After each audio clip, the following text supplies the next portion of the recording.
¿Qué pasó con Egipto después de las 10 plagas? Muchos conocen la historia de Moisés y la liberación de los hebreos, pero casi nadie se detiene a pensar en el precio que pagó Egipto por desafiar a Dios.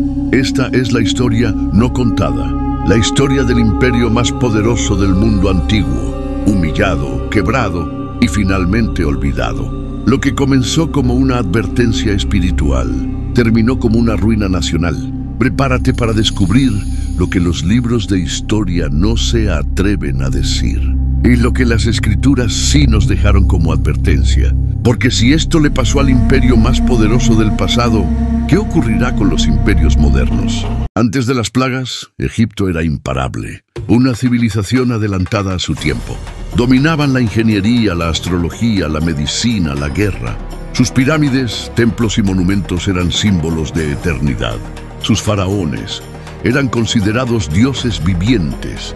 Egipto era la superpotencia indiscutible del mundo antiguo. Sus enemigos temían su fuerza, sus aliados dependían de su oro, y los esclavos servían sin esperanza de libertad. Entre esos esclavos estaba el pueblo hebreo, oprimidos, humillados, condenados a vivir y morir construyendo para un imperio que no les pertenecía. Pero en medio de la esclavitud surgió un clamor que llegó al cielo. Y el Dios de Israel escuchó. Las plagas que vinieron sobre Egipto no fueron simples castigos, fueron juicios dirigidos. Cada una de ellas fue una confrontación directa contra los falsos dioses de Egipto. Cuando el Nilo se volvió sangre, fue un golpe contra Hapi, el dios del río.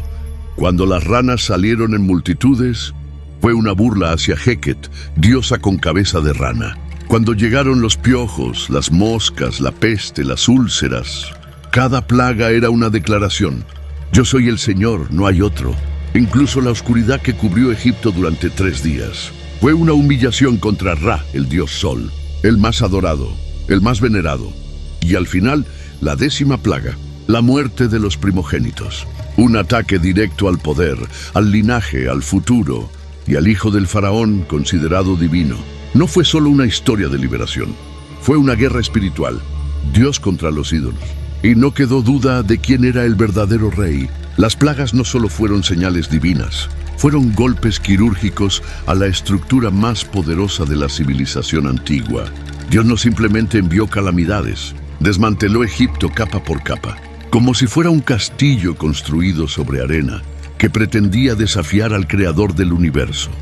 Cada plaga tocó una vena vital del imperio y al final no quedó nada sano. Egipto vivía del Nilo. Sus aguas fertilizaban la tierra, sus ciclos marcaban la siembra y la cosecha. El trigo, la cebada y el lino eran abundantes, pero el Nilo se convirtió en sangre. Todo murió, peces flotaban, el agua hedía, las plantas no pudieron regarse. La producción agrícola se desplomó. Después vino el granizo. El poco cultivo que quedaba fue pulverizado. Y cuando parecía no haber más que perder, aparecieron las langostas, una nube viva, millones de bocas voraces. En pocas horas dejaron los campos desnudos, sin hojas, sin brotes, sin fruto. Egipto pasó de la abundancia al hambre. Todas las fuentes de agua se contaminaron. No solo el Nilo, sino estanques, pozos, jarras, tinajas. No había agua para beber, cocinar ni lavarse. El hedor era insoportable. El caos total. Y lo peor, ningún sacerdote, mago o médico pudo detenerlo. Luego otra plaga invisible atacó el campo. El ganado murió. Bueyes, vacas, ovejas, caballos, camellos. Egipto perdió su fuerza de trabajo, su fuente de carne y leche, y sus animales sagrados. El rugido de la tierra se volvió un llanto silencioso. Los campos estaban vacíos, los establos en silencio. Entonces vino la plaga de úlceras. Llagas dolorosas cubrieron la piel de todos. Los sacerdotes no podían presentarse en el templo. Los magos no podían ni caminar. Incluso los nobles, los ricos, los militares estaban heridos, debilitados, vencidos. Egipto fue invadido por criaturas repulsivas. Ranas cubrieron las casas, las camas, los hornos. Piojos infestaron la piel. Moscas llenaron el aire. No se podía comer, no se podía dormir, no se podía respirar. Era una guerra contra la sanidad mental del pueblo. 3 días de oscuridad cubrieron la tierra. No era una noche común, era una tiniebla espesa, una sombra espiritual. El dios Ra, el más poderoso de todos, no pudo hacer nada. El pueblo temblaba. Egipto había perdido su sol, su fe, su estabilidad. Los templos estaban en silencio. Los dioses no hablaban. Los ritos no funcionaban. Los sacerdotes no ofrecían respuestas. El pueblo comenzó a dudar. Todo un sistema espiritual colapsó bajo la autoridad del Dios de Israel. Pero aún así, el faraón se negaba a rendirse. Su pueblo sufría, su tierra moría, su autoridad se desmoronaba. Pero él seguía endurecido y, por su orgullo, arrastra a Egipto hacia su destrucción final. En resumen, su agricultura fue destruida, su ganado había muerto, el agua teñida de sangre, la salud en crisis. Su religión estaba deslegitimada, su sociedad fue quebrada. Dios no solo sacó a su pueblo, Dios dobló al imperio. Y entonces llegó la última plaga, la más terrible de todas, la que hizo temblar a toda una nación. En una sola noche murieron los primogénitos de Egipto, desde el heredero del trono hasta el hijo del campesino, desde el primogénito del ganado hasta el primogénito del esclavo. Un grito desgarrador se oyó por toda la tierra. Nunca antes Egipto había llorado así, y nunca volvió a ser el mismo. El faraón, quebrado, roto por dentro, humillado ante su pueblo, finalmente dejó ir al pueblo hebreo. Pero lo que parecía el final era apenas el comienzo. Después de liberar al pueblo, el faraón cambió de opinión. Su orgullo una vez más se impuso. Reunió a su ejército, sus carros, sus jinetes, sus mejores hombres, y salió a perseguir a los hebreos. Pero frente al mar, el milagro ocurrió. El mar se abrió, el pueblo cruzó en seco, y cuando el ejército egipcio intentó seguirlos, el mar volvió a cerrarse. En segundos, el poder militar de Egipto desapareció. El orgullo de una nación fue sepultado bajo las aguas. Egipto era famoso por una cosa. Lo registraban todo, desde las victorias en batalla hasta las cosechas más abundantes, desde las genealogías reales hasta los nombres de los sirvientes más humildes en la corte. Sus templos estaban cubiertos de jeroglíficos. Sus obeliscos eran monumentos eternos. La historia egipcia era detallada, minuciosa, casi obsesiva. Pero algo extraño ocurre en el periodo del Éxodo. Una pausa, un silencio, una grieta. No hay registro de las plagas. No hay documentos sobre la muerte de miles de primogénitos. No hay relatos del colapso del ejército en el Mar Rojo. Nada. ¿Cómo puede ser que un evento tan catastrófico no haya sido registrado? La respuesta es simple. La humillación fue demasiado grande. Los faraones escribían para su gloria, no para su derrota. No para mostrar debilidad, mucho menos para admitir que su divinidad fue aplastada por el Dios de un pueblo esclavo. Y sin embargo, hay rastros, ecos enterrados en documentos antiguos, que confirman el caos. Uno de los textos más inquietantes es el Papiro de Ipuwer, un manuscrito egipcio real que se encuentra hoy en el Museo de Leiden, en los Países Bajos. ¿Qué dice este papiro? Escucha con atención. El Nilo se ha convertido en sangre. Los hombres tienen miedo de beber de él. Las puertas, columnas y paredes están consumidas por el fuego. El país está en confusión. Los pobres se han enriquecido y el que era noble ahora está en ruina. El hijo de los nobles yace muerto. ¿Te suena familiar? No menciona a Moisés, no menciona a Yahvé, pero describe un Egipto exactamente como el que nos cuenta la Biblia. Caos, oscuridad, inversión del orden social, muerte de primogénitos, agua de sangre, colapso total. ¿Coincidencia? ¿O evidencia? El silencio egipcio puede ser más elocuente que cualquier monumento. Los templos egipcios del período posterior al Éxodo ya no muestran expansión ni gloria.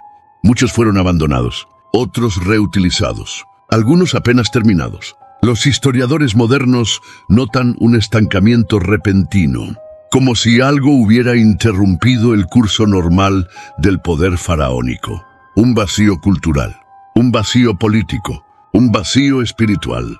El silencio no es casual, el silencio es deliberado. El silencio grita. Y lo que grita es esto: Egipto perdió y trató de borrarlo de la historia. Cuando Dios terminó con Egipto, no solo se llevó a los hebreos, se llevó su estabilidad, su economía, su ejército, su liderazgo. Egipto quedó desnudo. Primero fue la economía, la agricultura destruida. El granizo arrasó los campos. Las langostas devoraron lo que quedaba. ¿Te imaginas una nación sin comida, sin reservas, sin comercio? Ese fue Egipto después de las plagas. El agua del Nilo quedó contaminada. El ganado murió. La gente hambrienta, desesperada. Las rutas comerciales dejaron de operar. Los aliados se alejaron. El oro dejó de circular. Egipto, que fue el granero del mundo, ahora no podía alimentarse a sí mismo. Después vino la derrota militar. Su ejército, el orgullo de la nación, se ahogó en el mar. Carros, caballos, soldados de élite, todos perdidos en un solo día. La defensa nacional fue aniquilada. Los enemigos lo sabían. Las naciones cercanas empezaron a atacarlos, a saquearlos. Egipto, vulnerable por primera vez en siglos, y sin fuerza para responder. Y luego, el colapso del liderazgo. El faraón perdió autoridad moral. Fue humillado, desobedeció a Dios, fue vencido y luego derrotado públicamente. ¿Quién puede seguir a un Dios que no puede proteger a su hijo? Se desataron luchas internas, usurpaciones del trono. Algunos faraones reinaron por meses, otros por días.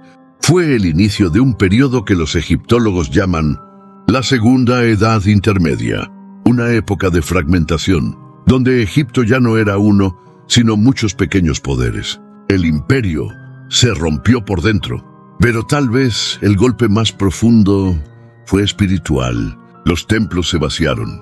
Los dioses egipcios quedaron en vergüenza. Los sacerdotes sin poder. El pueblo ya no confiaba. Ya no creía de qué servían sus rituales si no pudieron evitar la muerte de sus hijos. La fe nacional colapsó. La religión egipcia jamás volvió a tener la misma fuerza. Durante los siglos siguientes, Egipto sobrevivió, pero ya no dominó. Fue conquistado por los hicsos, luego por los asirios, luego por los persas, luego por los griegos, luego por los romanos. Nunca más volvió a ser dueño de su destino. Egipto pasó de ser imperio a ser territorio, de ser temido a ser historia. Dios no solo liberó a su pueblo, derribó una civilización entera. Esta historia no es solo historia, es advertencia, es mensaje, es espejo. Los imperios que se creen intocables, los gobiernos que oprimen a los inocentes, las naciones que se burlan de Dios, deberían mirar a Egipto y temblar, porque el mismo Dios que juzgó con plagas es el mismo que gobierna hoy. El Apocalipsis habla de plagas, de juicios, de señales en el cielo y la tierra. Lo que Dios hizo con Egipto fue una sombra, una antesala, un anuncio, porque en los últimos tiempos vendrá un éxodo final, una liberación global y también una caída de imperios modernos, tecnologías, sistemas, gobiernos, economías. Nada será capaz de resistir la mano de Dios cuando llegue su día. Egipto desafió a Dios y cayó. Hoy vivimos rodeados de imperios que hacen lo mismo. Políticos que se creen dioses, sistemas que oprimen al débil, cultura que celebra lo malo y desprecia lo sagrado. Pero la historia ya habló, y la palabra de Dios no falla.